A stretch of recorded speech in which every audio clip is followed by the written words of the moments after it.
ce monde ne dit-il pas que l'enfer est pavé de bonnes intentions? Nous serons jugés sur nos intentions et non seulement sur nos actes. La confusion est l'illusion de notre monde. 1. Les intentions, les actes. Les actes étant la conséquence des intentions, il est normal que nous soyons jugés sur nos mauvaises ou bonnes intentions, puisque ce sont elles qui auront provoqué, qui sont la cause de nos œuvres. 2. Objection, la loi. Objection, direz-vous, la loi condamne les actes et non les intentions. C'est pourquoi il y a une différence entre le passage à l'acte et celui qui s'en sera abstenu. Réponse. La justice de ce monde est incapable de juger les intentions. C'est pourquoi elle juge seulement les actes. Mais le Seigneur, qui est capable de voir et de peser les cœurs, selon sa parole, jugera les intentions du cœur, selon sa parole, puisque le Seigneur a dit « Mais moi je vous dis que quiconque regarde une femme pour la convoiter a déjà commis dans son cœur l'adultère avec elle », selon Matthieu 5, verset 28. L'adultère sera donc bien jugé sur l'intention et non seulement sur le passage à l'acte. C'est un exemple. 3. Nouvelle objection, Yeshua. Nouvelle objection, Yeshua a pourtant fait une différence avec les intentions non suivies des faits, les actes, puisque c'est ce qu'il a reproché aux pharisiens en leur disant « Mais vous, vous dites, tout ce dont tu pourrais être assisté par moi, comprenez toutes mes intentions, est corban, c'est-à-dire offrande, comme un acte d'offrande. » Marc 7, verset 11. Réponse. Il s'agit cette fois de la récompense pour les bonnes intentions, contrairement à la condamnation des mauvaises intentions, vues dans le paragraphe précédent. Or, les bonnes intentions ne se suffisent pas à elles-mêmes, car elles doivent être concrétisées par des faits. C'est pourquoi il est écrit que la foi sans les œuvres est morte, selon Jacques 2, verset 17. Dans cet exemple, nous voyons bien que les pharisiens avaient compris qu'ils seraient jugés sur leurs intentions. 4. Confusion. Il n'y a plus de justice, direz-vous. Vous dites que les bonnes intentions ne suffisent pas, et vous dites que les mauvaises intentions sont déjà condamnables, même sans les actes. Cela ne ressemble-t-il pas à une grande confusion? Réponse du Créateur. Ce n'est pas parce que l'on se plaindra de ma justice qu'elle sera changée, et ce n'est pas parce que vous ne l'aurez pas comprise qu'elle ne sera pas appliquée. Demandez-moi plutôt l'éclairage, afin que je vous en donne la compréhension. Ou demandez-moi plutôt que je vous soumette à cette justice, afin que vous ne soyez pas condamnés par elle au jour du jugement. 5. Se donner bonne conscience, une vanité. Les hommes veulent jouer gagnant-gagnant. Ils veulent que leurs quelques bonnes intentions suffisent à les juger justes, et ils veulent que leurs mauvaises intentions ne soient pas condamnables, parce qu'ils constatent qu'elles ne sont pas vues. Mais ils ont oublié que leur propre conscience, l'agent de sécurité que j'ai placé dans le cœur de l'homme, témoignera contre eux, car cet agent de sécurité aura parlé, averti et révélé aux hommes leurs mauvaises intentions, et c'est pourquoi ils seront condamnés avec justice, y compris pour le fait qu'ils auront fait taire leur conscience. Car la conscience de l'homme parlera selon la vérité contre lui. L'homme révolté croit qu'il pourra manœuvrer et argumenter au jour de son jugement, mais il aura la bouche fermée.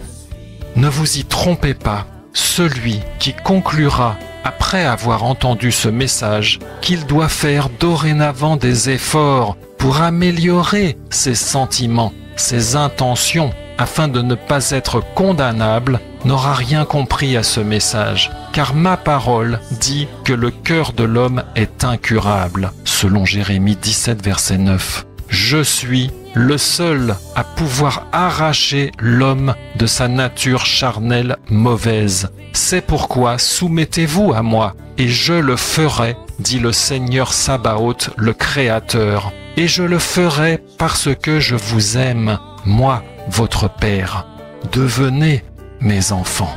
Le jugement du Seigneur sera selon la vérité des intentions. Galates 6, verset 7, ne vous égarez pas, on ne se moque pas d'Élohim. Ce qu'un être humain aura semé, il le moissonnera aussi. Parce que celui qui sème pour sa chair, comprenez, accepte de vivre selon la tromperie de sa nature charnelle, en niant ou cachant, y compris à lui-même, ses propres mauvaises intentions, moissonnera de la chair la corruption, la mort, l'enfer. Mais celui qui sème pour l'esprit, comprenez, soumet ses intentions, sa vie, à la vérité, l'esprit d'Élohim, moissonnera de l'esprit la vie éternelle, sera sauvé, vivra au ciel. Démontrez ses intentions par des actes. 1 Jean 3, verset 18. Mes petits enfants, n'aimons pas en parole, ni avec la langue, mais en œuvre et en vérité. Bien-aimés, si notre cœur ne nous condamne pas, comprenez notre conscience, nous avons de l'assurance devant Élohim. Nous ne serons pas confus au jour du jugement. Demandez-moi, dit le Seigneur, et je vous révélerai quel est le sens de votre vie. Amen. Message en téléchargement sur uneparolepourlétranger.net. Ce monde ne dit-il pas que l'enfer est pavé de bonnes intentions? Nous serons jugés sur nos intentions et non seulement sur nos actes. La confusion et l'illusion de notre monde. Les hommes veulent que leurs quelques bonnes intentions suffisent à les juger justes et ils veulent que leurs mauvaises intentions ne soient pas condamnables. Mais ils ont oublié que leur propre conscience témoignera contre eux. Car la conscience de l'homme parlera selon la vérité contre lui.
Je suis le seul à pouvoir arracher l'homme de sa nature charnelle mauvaise.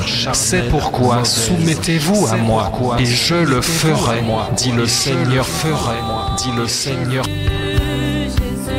Je vous aime, moi, votre Père.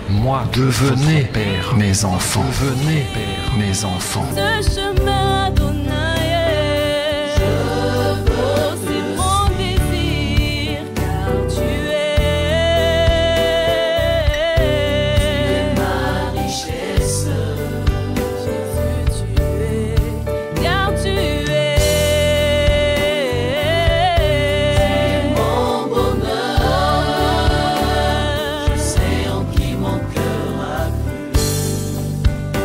Demandez-moi, dit le Seigneur, et je vous révélerai quel est le sens de votre vie.